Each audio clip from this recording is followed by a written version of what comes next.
The Galactic Council chamber fell silent as Ambassador Keith Var's mandibles clicked in frustration.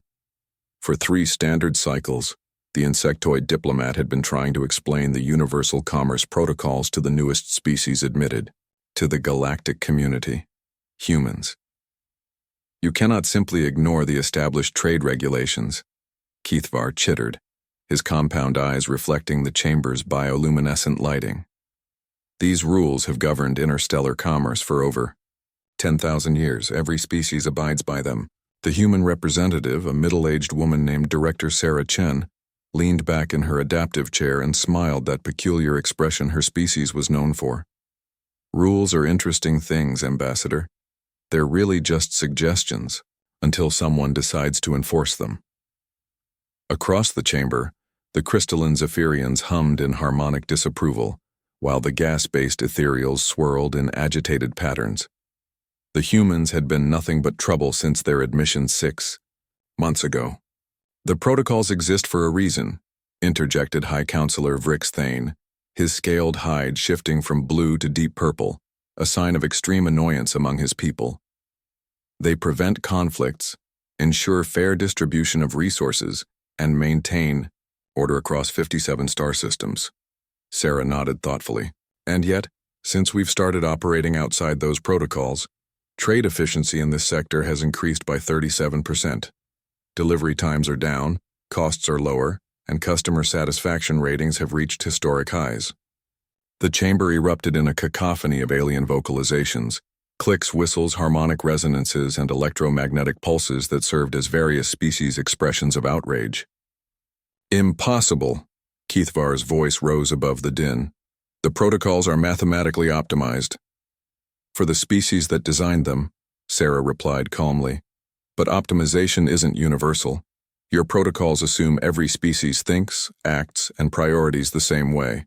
Humans don't. High Counselor Vrix Thane's hide shifted to an even deeper purple. You're suggesting our 10-millennium-old system is flawed? I'm suggesting it's incomplete, Sarah said, standing and activating a holographic display. Look at these efficiency charts. When human traders started operating independently, what you call rule-breaking, we didn't just improve our own performance. We forced everyone else to improve theirs. The hologram showed trade route maps, delivery statistics, and profit margins spanning the past 6 months. The data was undeniable.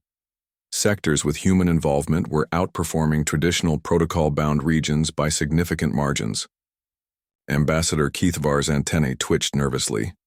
This is unprecedented. But surely these gains are temporary. The protocols exist to prevent chaos, war, economic collapse. Do they? Sarah interrupted, her voice carrying an edge of steel that made several delegates shift uncomfortably. Or do they exist to maintain the status quo? To keep the same species in power, the same trade routes profitable, the same inefficiencies unchallenged? The ethereal representative pulsed with agitation. Your species displays dangerous tendencies toward disruption. This cannot continue. Sarah's smile returned, but it wasn't friendly anymore. You're right about one thing. This can't continue.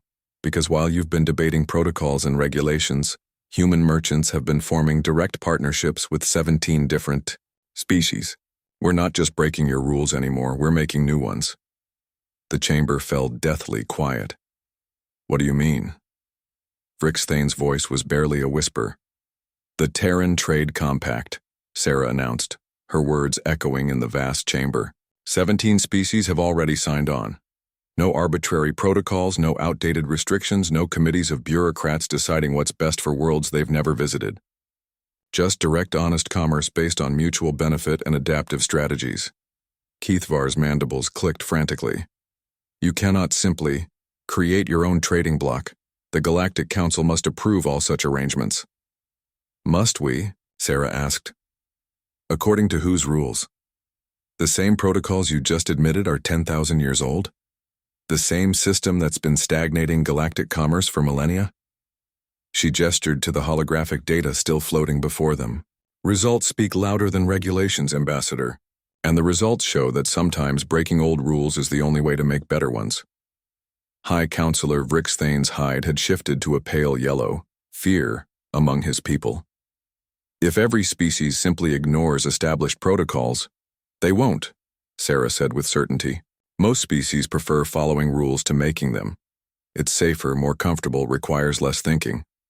But some species, like humans, see rules differently. We see them as starting points, not endpoints. The Zephyrians' harmonic disapproval reached a crescendo. This is chaos, disorder, the breakdown of civilized society. Sarah shook her head. This is evolution, adaptation, progress. The universe doesn't stand still, so neither should the rules that govern it. She looked around the chamber, meeting the various optical organs and sensory apparatus of dozens of species. You have a choice.